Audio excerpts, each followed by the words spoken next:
আমি মনে করি এই যে যারা বাড়াবাড়ি করছে, আমি তো এনসিপির ভাষায় কথা বলবো না, স্ট্রেট ফায়ার দেন, দেশে অনেক যুবক মানুষ আছে।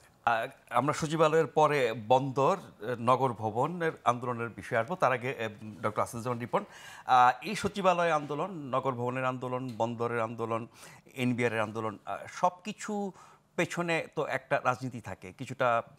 ডাক্তার জাহিদুর রহমান বলছিলেন যে এই সুযোগ তো নেবেই রাজনৈতিক প্রতিপক্ষ বা সরকারের প্রতিপক্ষ।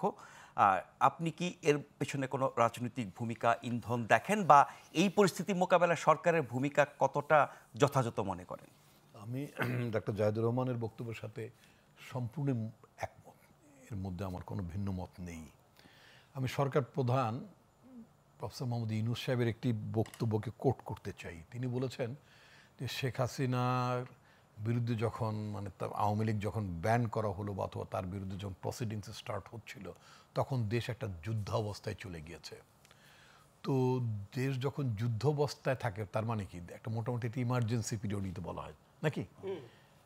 একটা দেশ যখন যুদ্ধাবস্থা থাকে তখন কিন্তু স্বাভাবিক অবস্থা থাকে, সেটা হতো একটা মানে এখন যা কিছু দেখছি বা বিগত কয়েকদিনে যা হয়েছে সবকিছু কি আওয়ামী লীগের রাজনীতি নিষিদ্ধ করার প্রতিক্রিয়া?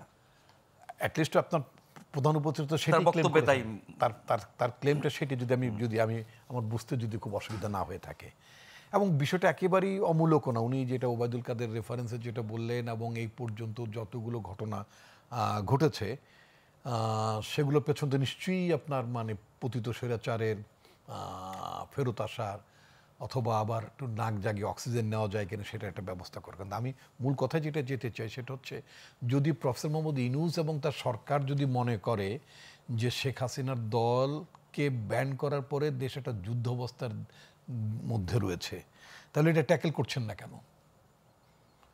দেশ যদি যুদ্ধাবস্থা থাকে তাহলে আপনার সরকারের দায়িত্বটা কি?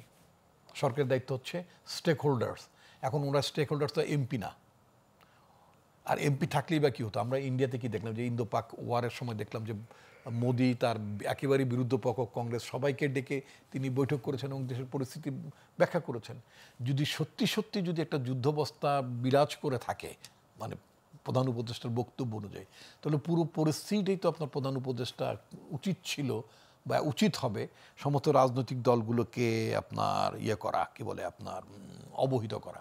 তিনি যদি সেটা না পারেন, অর্থাৎ এই যুদ্ধাবস্থার পরিস্থিতি যদি তিনি ট্যাকেল করতে না পারেন, ট্যাকেল করতে পারছেন বলে আমার মনে হচ্ছে না। এই যে আপনার সচিবালয়ের যে ঘটনাগুলো ঘটলো সব কিছুর পেছনে কিন্তু একটা মানে যোগসূত্র আছে। এর মধ্যে অনেকগুলি গত আওয়ামী লীগের আমলে চাকরি পাওয়া, মানে চেহারা ছবি দেখে মোটামুটি মনে হচ্ছে সব আওয়ামী লীগের আমলের চাকরি পাওয়া। আপনি আপনার উপস্থাপনের মধ্যে কয়েকবার আপনি একটি প্রতিষ্ঠানকে আপনি জনপ্রশাসন বলে উল্লেখ করেছেন। ওটা কখনই জনপ্রশাসন ছিল না, ওটা একটা এন্টি পিপুল অ্যাডমিনিস্ট্রেশন ছিল, সোজা কথা। ওটার নাম জনপ্রশাসন হওয়ার কোনো কারণ নাই। দেখবেন যে একটা অগণতান্ত্রিক সরকার বা যারা একটা অগণতান্ত্রিক লোক, তারা নানাভাবে নিজেদেরকে একটু গণতান্ত্রিক বলার চেষ্টা করে। তো এই প্রশাসন যখন শেখ হাসিনাটাকে যখন যাচ্ছে তাই করে ফেললো, তখন এই মন্ত্রণালয়ের নামটা মিনিস্ট্রি অফ পাবলিক অ্যাডমিনিস্ট্রেশন নামটা শেখ হাসিনার দেওয়া। এটা পাবলিক অ্যাডমিনিস্ট্রেশন না, এটা একটা স্বৈরতন্ত্র কার্যকর করার একটা মানে একটা যন্ত্র, একটা অঙ্গ, একটা প্রতিষ্ঠান, এইভাবে তিনি এটা ব্যবহার করেছেন। আচ্ছা, তো আপনার মানে ওরা বলছে, আপনি বলছেন যে অচল হয়ে যাবে না, অচল হওয়ার কোনো সুযোগ নাই। 1979 সালে আমাদের পার্টির প্রতিষ্ঠাতা শহীদ প্রেসিডেন্ট জিয়াউর রহমান, তিনি এই সরকারি কর্মচারীদের বিশৃঙ্খলা রোধে এই আইনটি তিনি করেছিলেন। কিন্তু 79 সালের এই বিধান তো এর আগে আমরা কোনো সরকারকে না, ফিরিয়ে আনতে দেখি নাই। ফিরিয়ে আনতে দেখেন নাই তা না, ওটা এক্সিকিউট করতে দেখেন নাই। আপনার নাজমুল সাহেব, আপনার খেয়াল থাকার কথা, আমি যে আপনার সাথে এখন টকশো করছি, আমি হচ্ছে সেই ব্যক্তি 1996 সালে যখন মখা আলমগীররা, তারপর ফরেন সার্ভিসের ফারুক সুবহানরা যারা জনতার মঞ্চ বানিয়েছিলেন এবং বিএনপি সরকারের বিরুদ্ধে বিদ্রোহ ঘোষণা করলেন এবং বিভিন্ন দূতাবাসে টেলেক্স দিয়ে বিএনপি সরকারকে নন কোঅপারেট করার আহ্বান জানিয়েছিলেন এমবিসিগুলোতে, তখন এই বান্দা আসাদুজ্জামান রিপন আমি এই জনতার মঞ্চওয়ালাদের বিরুদ্ধে প্রজাতন্ত্রের চাকুরি বিধি লঙ্ঘন করার দায়ে তাদের বিরুদ্ধে রিট করেছিলাম। তৎকালীন হাইকোর্ট ওদেরকে, আমি 18 জন সচিব প্রিন্সিপাল সেক্রেটারি সহ 18 জনের বিরুদ্ধে, ইনক্লুডিং ডিসি ঢাকা, ইনক্লুডিং আরও কিছু জামালপুরের ডিসি যারা ঢাকায় এই সমস্ত ওই সমস্ত মানে তাফালিং করতো, তাদের বিরুদ্ধে একটা মানে মামলা করলাম। তো সেখানে তৎকালীন হাইকোর্ট তাদের 10 কর্মদিবস অর্ডার দিলেন, 10 কর্মদিবসে রুল জারি করলেন এবং বললেন যে এই রুল নিষ্পত্তি না হওয়া পর্যন্ত তাদের মানে সকল প্রকার রাষ্ট্রীয় সরকারি দায়িত্ব থেকে তাদেরকে বিরত থাকার জন্য নির্দেশ দেন। এবং আরও অর্ডার, খুব কঠিন অর্ডার ছিল। বাংলাদেশের 54 বছর ইতিহাসে এই প্রশাসনের এই বিশৃঙ্খলার ব্যাপারে ওই আদালতের যে ইয়েটা ছিল, মানে রুলটা ছিল, বলেছিলেন যে ইমিডিয়েটলি নেক্সট ম্যানের কাছে দায়িত্ব হস্তান্তর। যেমন মনে করুন সচিবের বিরুদ্ধে আমি মামলা করেছি, রিট করেছি, তাহলে তার নেক্সট ম্যানের কাছে দায়িত্ব ছেড়ে দিতে হবে, মানে উনি আর ওই চেয়ারে বসতে পারবেন না। 10 দিনের দিন, 9 দিন ওদের এই অবস্থাটা ছিল। 10 দিনের দিন তৎকালীন আওয়ামী লীগপন্থী একজন, যদিও তিনি বেচারা আওয়ামী লীগ আমল নিগৃহীত ছিলেন, কিন্তু তারপর আওয়ামী লীগের পক্ষেই কাজ করতেন, ব্যারিস্টার আমিরুল ইসলাম। হ্যাঁ, তো আমিরুল ইসলাম এদের পক্ষে আবার মানে ইয়ে করলেন, মানে এই অফিসারদের পক্ষে, সেক্রেটারিদের পক্ষে প্রতিযোগিতা করলেন, মানে অ্যাপিয়ার করলেন। করার পরে হাইকোর্ট ওই নিষেধাজ্ঞা, তখন নির্বাচন 96 নির্বাচনটা সামনে ছিল, তখন এই ওদের মানে কর্মদিবসে বিরত থাকার ব্যাপারটা, অর্ডারটা আপনার অ্যাপিলেট ডিভিশনটা স্থগিত করে দেয়। তো যাক, আমি একটা ভুল করেছি, সেটা হচ্ছে যে আমি এই মামলাটা পরবর্তীতে বিএনপি এর পরে যখন ক্ষমতা আসলো, আওয়ামী লীগ আমলে আমি মানে এটার রিমেডি পাবো না, ফলে আমি ওই আমলে এটা মানে কন্টিনিউ করি। বিএনপির আমলে তৎকালীন বিএনপি সরকার এটাকে নিয়ে তাদের ইন্টারেস্ট দেখি নাই, আমিও সরকারে ছিলাম না, আমিও আগ্রহ দেখাইনি। যদি দেখাতাম তাহলে হয়তো একটা দৃষ্টান্তমূলক ব্যবস্থা উচ্চ আদালতের মাধ্যমে এদের বেলায় হতো। সুতরাং সব সরকারই আমি এই কারণে কথাটা এই কারণে বলছি, 96 থেকে আজকে 2026, অলমোস্ট 30 বছর না, 30 বছর আগে আমার একটা ভুল ছিল, অর্থাৎ আমি মানে কন্টেস্টটা চালিয়ে যাইনি, এটার জন্য আমার একটা দায়বোধ এখন কাজ করে, যে প্রজাতন্ত্র এখন যে বিশৃঙ্খলা চলে, এটাকে আমি যদি আইনি লড়াইটা চালিয়ে যেতাম তখন, তাহলে একটি স্ট্রিমিং করার সুযোগ থাকতো।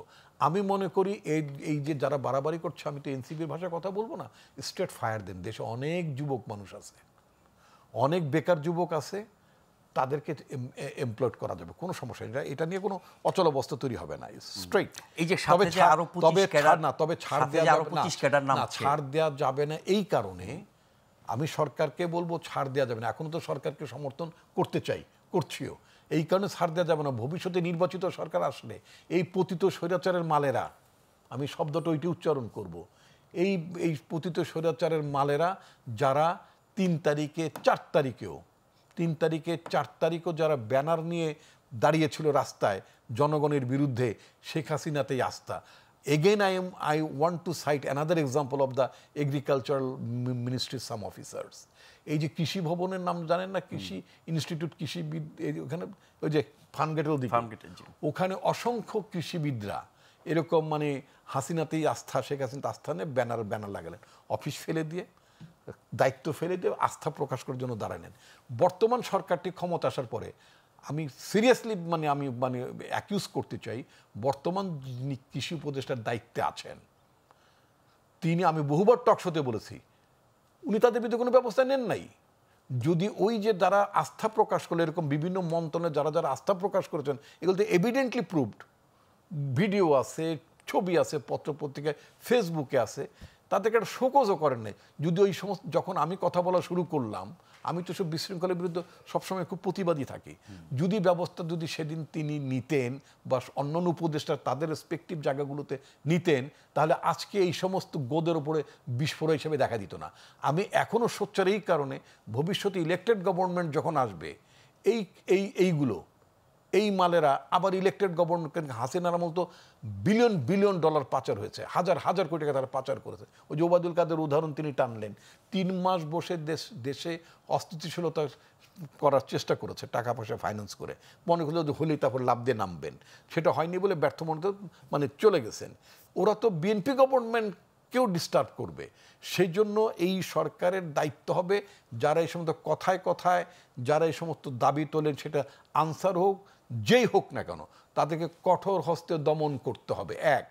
আপনি আইন তো এক দেশে দুটো থাকতে পারে না, সেনাবাহিনী আছে না, ওই যে একজন ভদ্র মহিলা একটা ইন্টারভিউ শুনলাম, মানে মানে মিডিয়াতে তিনি বললেন যে মানে আত্মপক্ষ সমর্থন করা যাবে না। খুব ভালো কথা, রাস্তায় দাঁড়াচ্ছে না, চাকরি যায় নাই। সেনাবাহিনী থেকে আত্মপক্ষ সমর্থন করা যায় নাকি? সেনাবাহিনীর জেনারেল থেকে শুরু করে চিফ থেকে শুরু করে একটা সৈনিককে বরখাস্ত করার জন্য কি আত্মপক্ষ সমর্থন করার সুযোগ থাকে? সুযোগ ছিল কোনোদিন? তারা কোনোদিন প্রশ্ন করেছে? আজকে এই ধরনের তো বাজে নজির তৈরি হবে। ভবিষ্যতে তো অন্য প্রতিষ্ঠানও বলা শুরু করবে যে আমাদের আত্মপক্ষ সমর্থন করার সুযোগ দিতে হবে ইত্যাদি ইত্যাদি। কয়েকদিন আগে আমি দেখলাম প্রেস ক্লাবের সামনে কিছু মানে সামরিক বাহিনীতে বরখাস্তকৃত কিছু মানে মানে সদস্য তারা মানে রাস্তা টাস্তা শুয়ে টুয়ে পড়লেন। তারপরে সেনাবাহিনী থেকে ঊর্ধ্বতন কর্মকর্তারা এসে তাদের সাথে কথাবার্তা। হোয়াই? এক প্রতিষ্ঠানগুলো তো শৃঙ্খলা থাকতে হবে তো ভাই। বুঝলাম যে অন্যায় হয়ে গেছে, অন্যায় হয়ে গেছে, মানে রাজনৈতিক কারণে কাউকে রাজনৈতিক কারণে যদি হয়ে থাকে তাকে তো আমি আর বাহিনীতে ফেরত নিতে পারি না। যদি বোঝা যায় যে ব্যবস্থা কোনো রকম অন্যায় হয়েছে, আদারওয়াইজ কম্পেনসেট করা হবে, তাই না? এক দেশে তো দুই আইন চলতে পারে না। আপনি ওখানে আত্মপক্ষ সমর্থন, মানে কোনো পৃথিবীর কোনো দেশে আত্মপক্ষ করার সমর্থনের সুযোগ দেয় না গভর্নমেন্ট সার্ভিসে, মিলিটারিতে তো নয়। সিভিল অ্যাডমিনিস্ট্রেশন এই চান্দুদের থাকবে কেন? এই সচিবদের থাকবে কেন? যদি জেনারেল সাহেবের যদি না থাকে, সচিবের বেলায় সেটা হবে কেন? ওরা তো মনে করেন চাকরিতে ঢুকছি, তারপরে এখন তো নিজেরা সব বানায় নেয় সিনিয়র সেক্রেটারি। আরে মহা মুশকিল। আগে সিএসপির আমলের সচিবদের তার দেশ চলছে, এখন মানে ওই তালেবালি সার্ভিস কমিশন আছে না, ওই যে কি তালেবালি নাকি যেন আইবালি কি এক ভদ্রলোক প্রশ্নপত্র ফাঁস করতো, ড্রাইভার কি নাম ওই তালেবালি বা এরকম টাইপের, হ্যাঁ এরকম টাইপের। এই তালেবালি সার্ভিস কমিশনের কতজন আছে? তারপর যে সমস্ত জেলা প্রশাসকরা, আজকে আপনার এই অনুষ্ঠানে খুব ক্যাটেগরিক্যালি আমাকে 2 মিনিট জাহিদ ভাইয়ের কাছে 2 মিনিট আমি নেব। সেটা হচ্ছে যে আপনার এই ডিসি নিয়োগে ঘুষের মাধ্যমে অনেক ডিসি অ্যাপয়েন্টমেন্ট হয়েছে। We want to know who are those officers. তাদের আমরা ডিসি হিসেবে দেখতে চাই না। স্ট্রেট কাট, এগুলো তদন্ত করতে হবে, এদেরকে উইথড্র করতে হবে।